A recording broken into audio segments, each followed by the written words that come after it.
दिवसभरातली सर्वात महत्त्वाची मोठी बातमी ती म्हणजे मुंबईतल्या दादरच्या शिवाजी पार्कवर मनसेकडनं दीपोत्सव साजरा करण्यात येतोय आणि यावेळेला पुन्हा एकदा ठाकरे बंधू एकाच व्यासपीठावर पाहायला मिळाले। शिवाजी पार्क मैदानामध्ये दीपोत्सवाचं उद्घाटन उद्धव ठाकरेंच्या हस्ते पार पडलं। उद्धव ठाकरेंनी सर्वांना दिवाळीच्या खास शुभेच्छा दिल्या।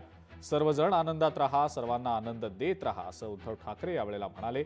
मात्र दोन महत्त्वाच्या घटना यावेळेला पाहायला मिळाल्या, ती म्हणजे मोठे ठाकरे बंधू म्हणजे राज ठाकरे, उद्धव ठाकरे हे एकाच गाडीतून शिवाजी पार्क पर्यंत गेले। स्वतः राज ठाकरेंच्या हाती स्टेअरिंग यावेळेला पाहायला मिळालं आणि बाजूला त्यांच्या उद्धव ठाकरे बसलेले होते।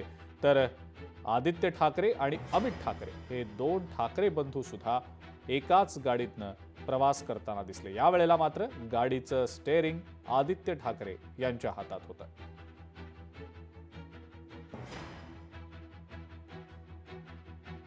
दिवाळीच्या सर्वांना शुभेच्छा। आणि आजची दिवाळी ही वेगळी आहे, विशेष आहे आणि मला खात्री आहे की मराठी माणसाची एकजूट आणि त्या एकजुटीचा प्रकाश सर्वांच्या आयुष्यामध्ये आनंद घेऊन आल्याशिवाय राहणार नाही। असेच सगळेजण आनंदात राहा, प्रकाशात राहा आणि सर्वांना आनंद देत राहा। परत एकदा सर्वांना शुभेच्छा देतो। जय हिंद, जय महाराष्ट्र। लोकशाही मराठी ऐका, पहा, जागरूक रहा।